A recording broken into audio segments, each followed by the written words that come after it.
Assalamu alaikum, j'espère que vous allez bien et que vous avez passé du bon temps depuis la dernière séance.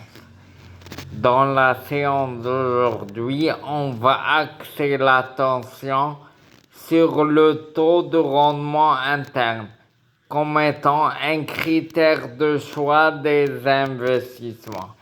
Je vous avais promis que pour la séance d'aujourd'hui, ça va être une séance formelle. Ça veut dire que les chiffres vont nous coller à la peau. On va formaliser tous nos propos. On va le faire avec le tri. Parce que nous ne sommes pas malheureusement en face à face, je vais donner des éléments qu'il faut garder en mémoire lorsque vous aurez à corriger les applications. Vous avez une application sur le tri. Nous nous sommes mis d'accord que le tri était le taux d'actualisation qui annule la vanne. Donc c'est clair que le tri, bien sûr, formellement, on va procéder par interpolation linéaire. Pour trouver le tri se situe à quel niveau. Mais on peut le savoir déjà parce que nous avons un tableau qui donne les vannes correspondant aux différents tris. Donc on peut savoir l'intervalle du tri.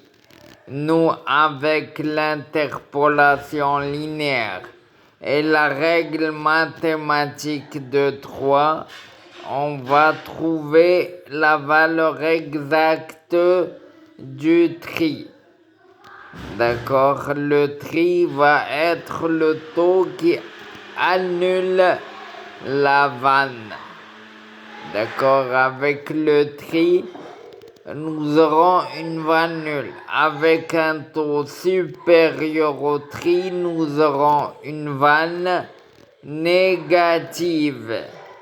Comme on l'a déjà dit, le tri, c'est le taux d'actualisation qui annule la vanne et le taux d'actualisation est lui-même le taux de rendement exigé par les pourvoyeurs de fonds est lui-même le coût du capital. Je vous avais promis qu'on allait voir pourquoi est-ce que c'est aussi le coût d'opportunité du capital, mais on va voir ça après. Vous avez aussi une application sur le tri global. Le tri global est le taux d'actualisation qui annule la vanne globale. Donc, puisque la vanne globale est un critère qui est très critiquable, nous sommes allés à la limite carrément pour dire que c'est un critère faux.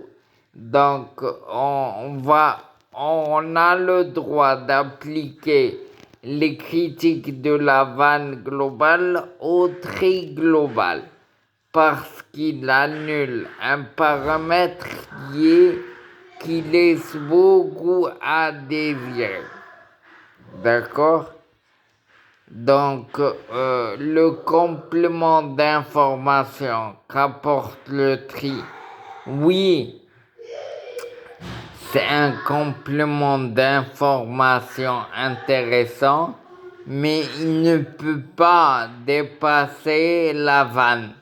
Nous avons une application qui prouve que lorsque nous avons un investissement différentiel, c'est-à-dire Si vous prenez votre calculatrice et vous faites la différence entre les vannes des projets 1 et 2, vous allez trouver la vanne du projet 3.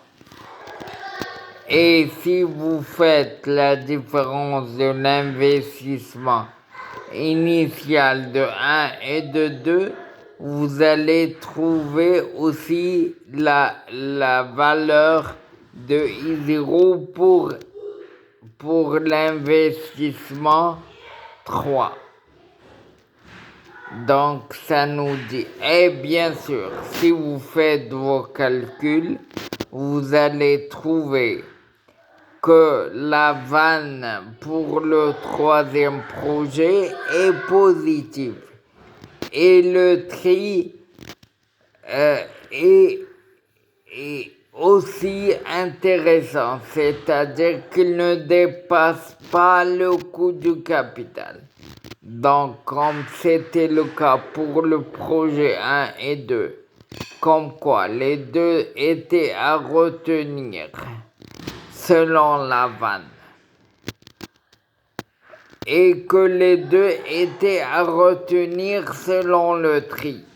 Mais lequel on va préférer, la vanne était contraire au tri dans sa conclusion. Si on pousse le calcul à terme, on va trouver que si on s'est fié à